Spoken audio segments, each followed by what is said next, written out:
Evangelho, como Paulo vai dizer, a graça de Deus, ela se revela no Evangelho. E quem é, meu irmão, se não for aquele que é bendito, aquele que morreu no primeiro dia, no segundo dia, como nós estamos aqui hoje, criou-se uma expectativa por partes daquele que acreditaram na promessa, que acreditaram, aleluia, na ressurreição, e no sábado de aleluia, com o coração ardendo, esperando o dia seguinte para observar a consumação da graça de Deus e o cumprimento da promessa do Eterno, aleluia, redimindo a quem não merecia.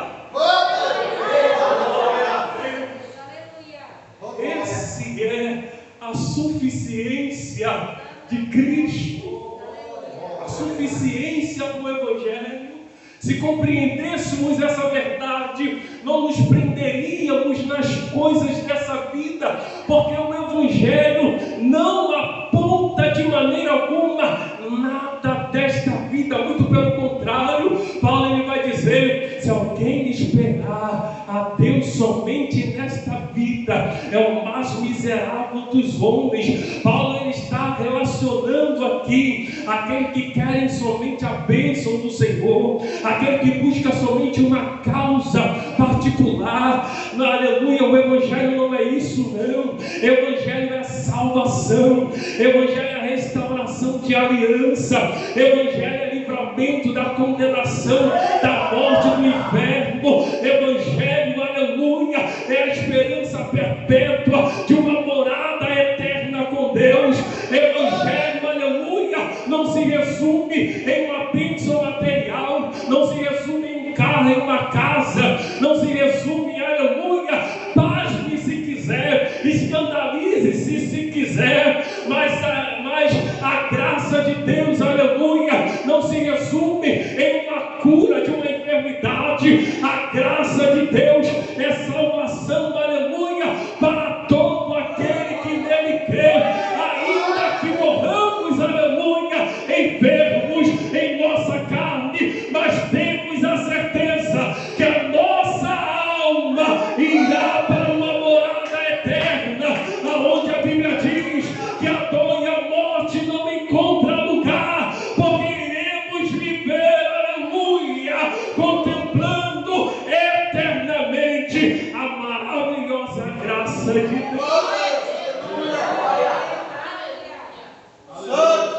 Isso é a graça.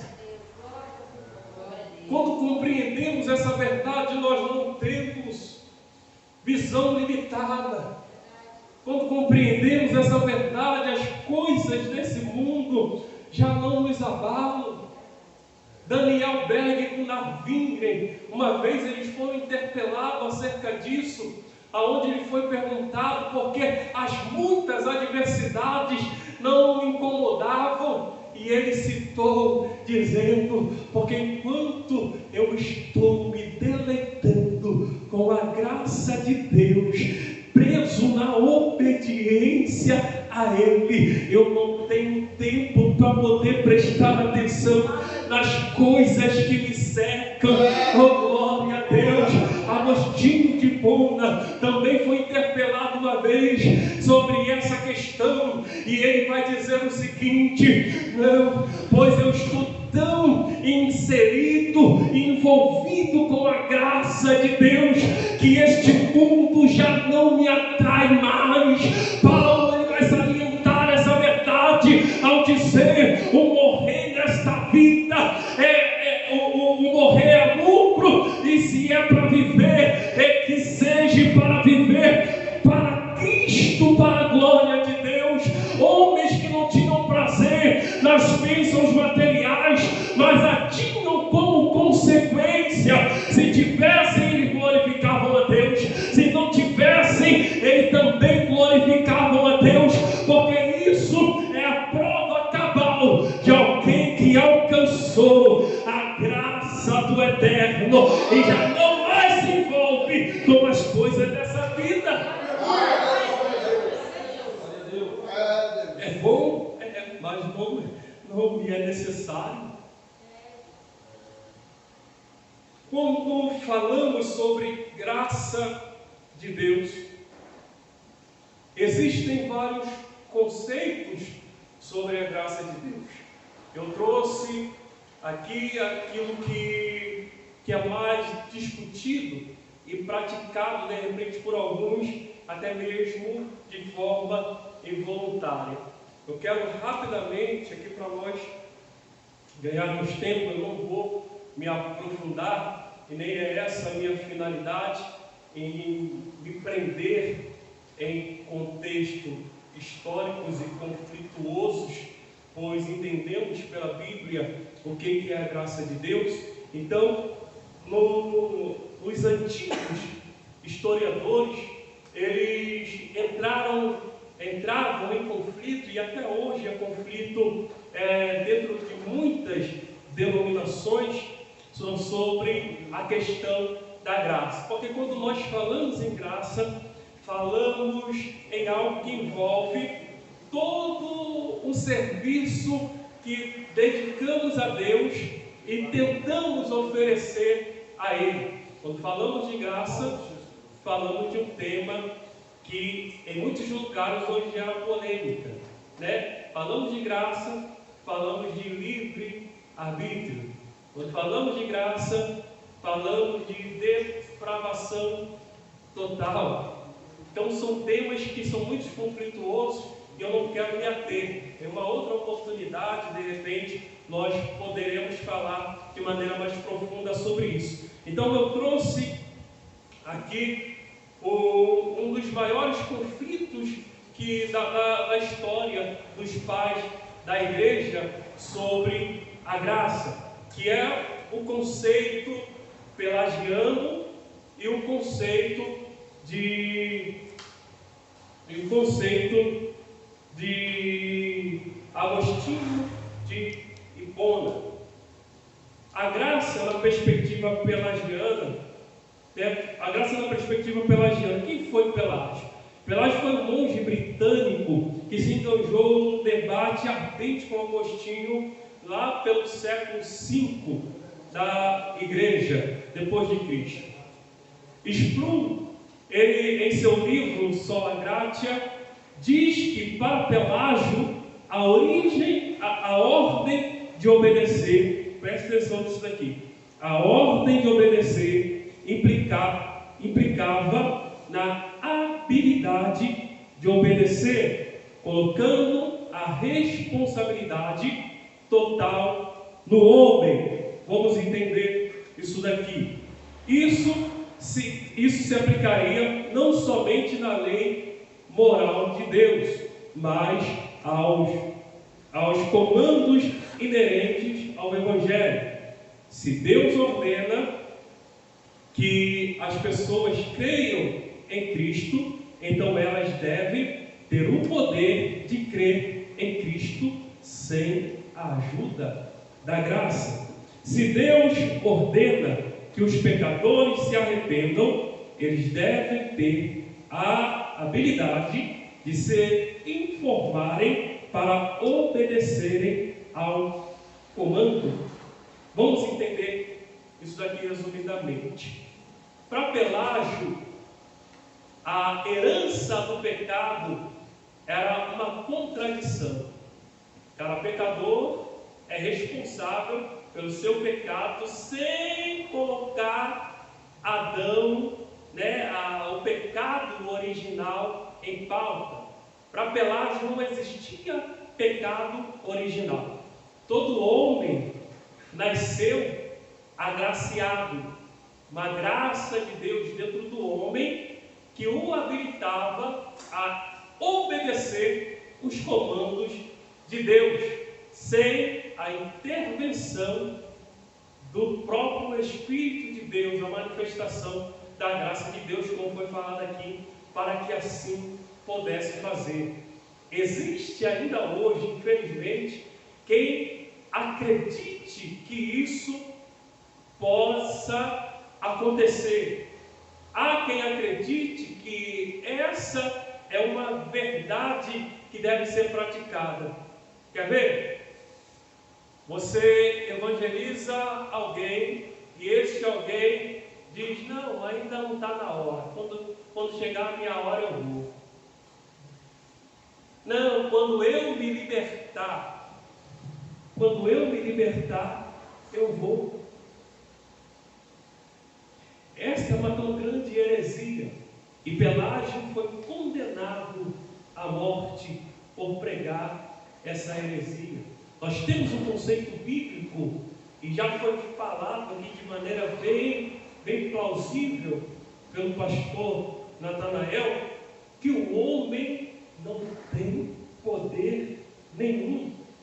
Não existe nada de bom no homem que possa conduzi-lo a Deus. Prova isso, pastor Bíblia. Bora lá? Romanos capítulo 3, versículo 23. Outro, Coríntios capítulo 15, versículo 22. Romanos 3, 23, quem achou?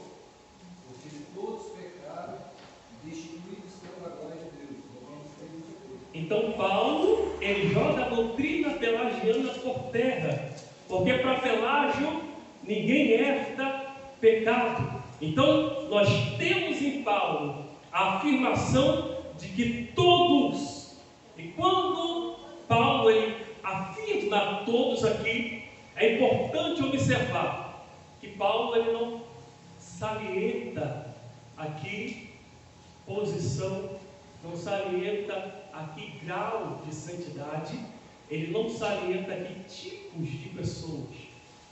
Ele fala de maneira bem plausível, todos, independente de quem for. Pastor, e a criança? E a criança? Uma vez me perguntaram: mas a criança nasce com pecado? E aí? A criança nasce com pecado? Sim ou não? Sim. Já prepara aí. Acha aí para ela. A criança nasce com pecado? A criança nasce com pecado? A criança, ela nasce com a herança do pecado. É importante nós exemplificar isso daqui. Se a criança quando nasce é pecador, se ela morrer, vai para o inferno.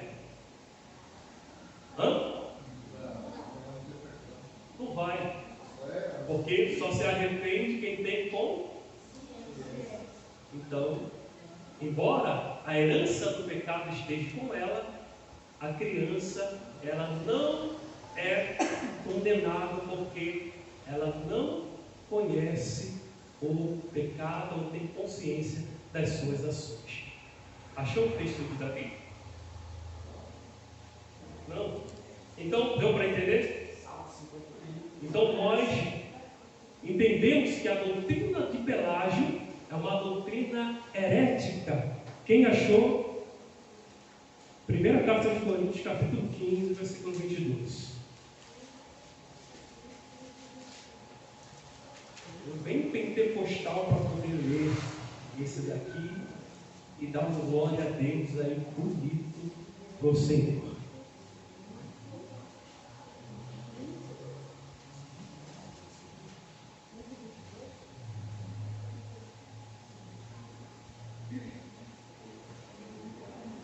Porque assim como em Adão todos morreram, assim também todos serão vivificados em Cristo. Amém.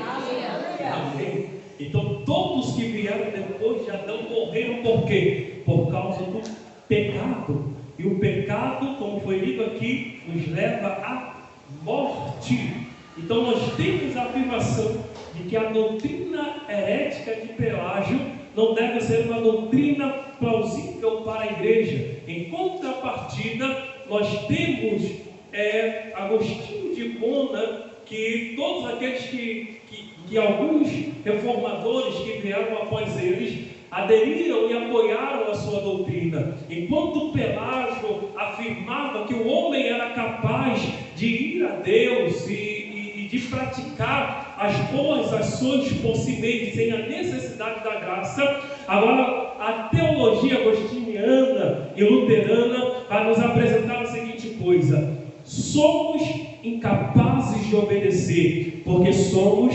escravos do pecado. Essa é a nossa natureza. Nós acabamos de observar que o pecado nos afasta de Deus. Então é impossível do homem por si só se chegar até a Deus.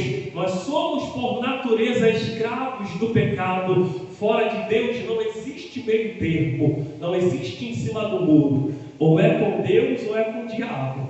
Então, fora de Deus, nós estamos sentenciados à condenação, à morte e ao inferno. Prova isso, pastor? João capítulo 8, verso 34, João capítulo 8, verso 36, nós iremos observar que somente Cristo, pela sua infinita graça, tem o poder de nos libertar da escravidão do pecado, e não as nossas próprias forças e os nossos próprios méritos. Quem achou? João 8, 34, pode ler em nome de Jesus. Se pois o Filho vos libertar, verdadeiramente sereis livres. 34. Respondeu-lhe Jesus: em verdade vos digo que todo aquele que comete pecado é servo do pecado. Então, nós iremos observar que o único que tem poder de libertar o homem da escravidão do pecado é o próprio Senhor. Foi falado aqui do aspecto soteriológico para a salvação. Então, todo aquele processo é iniciado e terminado por intermédio de Cristo, que é a manifestação da graça de Deus. Vamos lá? Deu para entender a diferença? Enquanto Pelágio acreditava que o homem tinha força para poder fazer alguma coisa, Agostinho e Lutero e alguns outros reformadores se apoiam na ideologia bíblica de que o homem só pode ir a Deus se for conduzido pela graça de Deus. Na perspectiva arminiana, que é a nossa teologia, não difere daquilo que Agostinho e Lutero eles afirmavam. Vamos lá. O teólogo reformado holandês Jacob Arminio descrevia a graça divina como uma afeição gratuita pela qual Deus, tocado pelo amor, vai em encontro ao pecador miserável. Miserável. O que é miserável? Foi falado aqui, né? Vários adjetivos sobre miserável. Miserável é a junção de duas palavras latinas: miséria e misericórdia, né? Miséria e córdia. Ou seja, ser cordial com o miserável. Ação de Deus para com as nossas vidas. Ser cordial. Cordial são todos os adjetivos que os irmãos citaram aqui. Então, em primeiro lugar, dá o seu amor, para que todo aquele que nele crê para todo aquele que nele crê tenha a vida eterna. Ele também a define como a disposição de transmitir o seu próprio bem e amar as criaturas não por mérito ou dívida, nem que isso possa acrescentar qualquer coisa ao ser do próprio Deus, mas para que possa ir bem aquele a quem o bem é concedido e que é amado. Então, para Arminio, a graça é um favor imerecido, livremente dado aos homens por Deus, que visa a salvação de todo crente. Jacob Arminio acreditava na graça preveniente, oferecida a todos os homens, Isso vai de contraponto a uma teologia, chama teologia dos reformadores, que diz que a graça de Deus é somente para alguns.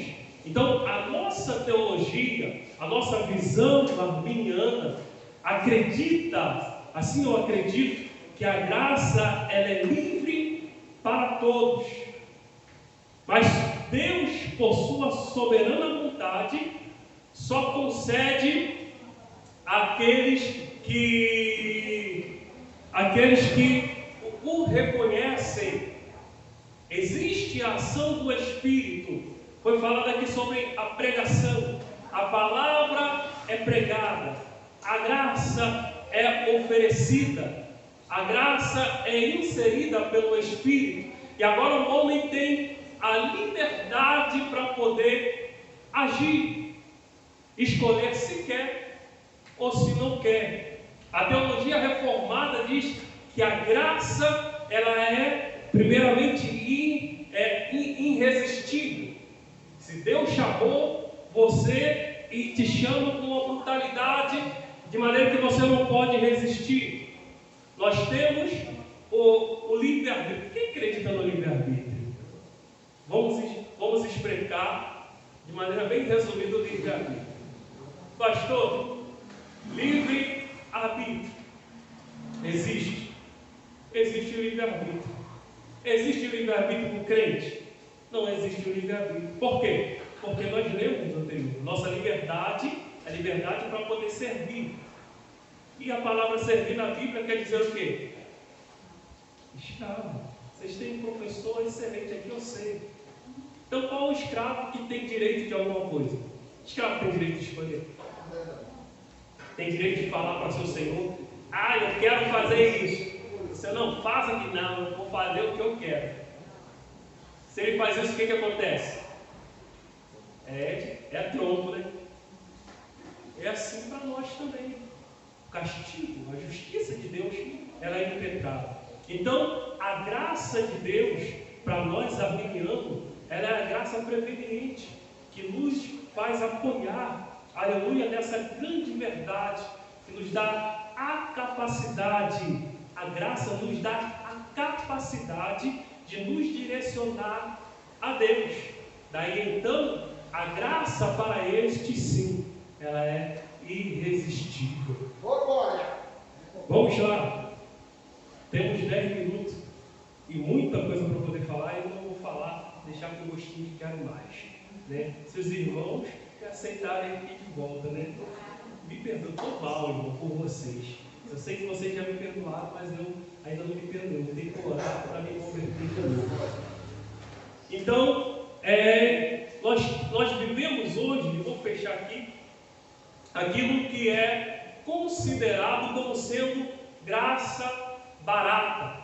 Para um grande doutrinador chamado Derek Goyoser, ele vai definir graça barata como pregação sem perdão, sem arrependimento, batismo sem disciplina comunitária, ceia do Senhor sem confissão de pecado, a absolvição sem confissão pessoal. A graça barata é a graça sem discipulado, a graça sem cruz, a graça sem Jesus, o Cristo vivo encarnado. E quando nós olhamos para o cenário que nós vivemos nos tempos odiecos, nós vivenciamos essa verdade, aonde as pregações não passam de mensagens terapêuticas, de agradar e massagear o ego do pecador, mensagens que não promovem arrependimento, que não confrontam com o pecado, mensagens, aleluia, que permitem que o pecador continue sendo pecador, escravo do pecado, se enganando. Mas a Bíblia, ela vai dizer que aquele que conduz, que o cego que conduz o outro cego, eles têm um destino traçado e um abismo estão esperando por ele. A graça barata é o que tem, aleluia, aplausos, é o que tem a aceitação da maioria. Mas a Bíblia diz que o céu ele é para poucos. No capítulo 7 de Mateus, direita, e em seguida Jesus vai dizer: largo e espaçoso é o caminho que conduzirá à perdição, e muitos serão os que passarão por ela. O céu não é para muito. Aqueles que alcançaram de fato a graça entendem, aleluia, o poder majestoso da confrontação da verdadeira mensagem, pois é ela que nos endireita, é ela que aplana o nosso caminho e nos faz permanecendo, trilhando, aleluia, pelo caminho que o próprio Cristo estabeleceu. Nós iremos ver o plano de salvação da graça de Deus no Antigo Testamento, em Gênesis capítulo 3, quando o homem ele peca contra Deus, e a sua atitude por conta do pecado é ter vergonha e vai cumprir a sua nudez, pois ali é o esforço do homem para poder alcançar o perdão, o esforço inútil, aleluia, pois ele permanece escondido. Mas vemos então a primeira manifestação da graça de Deus, quando por iniciativa de Deus, agora Deus ele vai atrás do homem pecador, Adão, dizendo para ele: homem, aonde você está? Agora o arrependimento vai tomar Adão, e ele vai confessar o seu pecado, e ele vai dizer: eu conheci a minha nudez e por isso me escondi. Deus aceita o perdão e vai agora tirar o esforço do homem de cena e vai matar um animal, aleluia, inocente. Não tinha nada a ver com a história, o prenúncio e a prefiguração do eterno e Salvador, a manifestação da graça de Deus em favor do homem Adão. Nós vemos, aleluia, a manifestação da graça de Deus em maneira crescente quando nós observamos ainda em Gênesis no capítulo 22, o versículo 13, quando um menino estava para poder ser sacrificado e ofertado a Deus, quando seu pai Abraão ia sacrificar o seu filho, a Bíblia diz que a graça de Deus é manifesta. Uma voz do alto se apresenta e diz: não sacrifica o menino, pois eu queria somente observar a obediência do teu coração. Então aquele menino que estava para a morte agora vai ser substituído por um cordeiro imaculado. Não tinha nada a ver com a cena, e nós vemos então a morte de um cordeiro em favor de um homem. Nós iremos ver essa mesma manifestação, não em favor, aleluia, de um homem, mas em favor de uma família.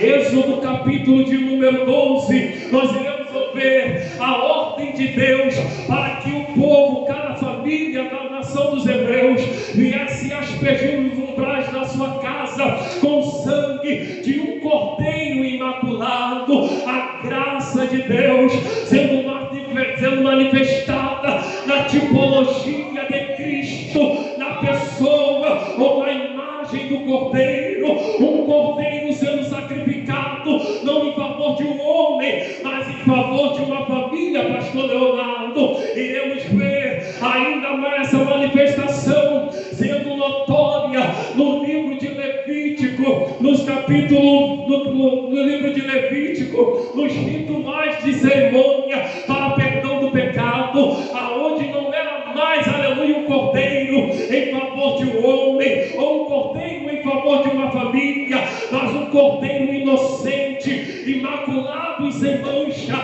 em favor de toda uma nação pecadora. Oh, glória a Deus!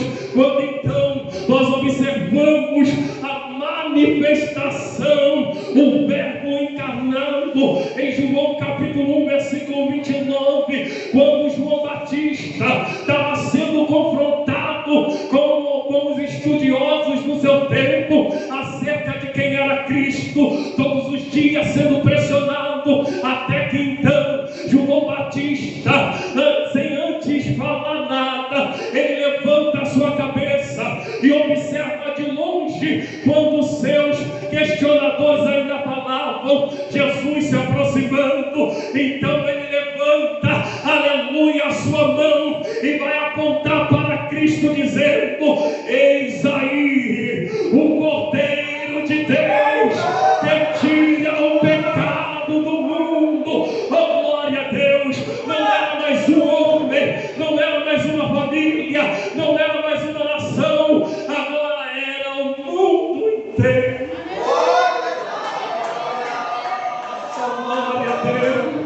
Se eu fosse você, eu adorava o Senhor, porque é pela graça que nós estamos aqui, é pela graça que nós fomos alcançados, não merecíamos, mas aqui nós estamos para adorar a Deus. Como disse o pastor Natanael, para fechar o caixão do negócio, essa graça manifesta no Calvário.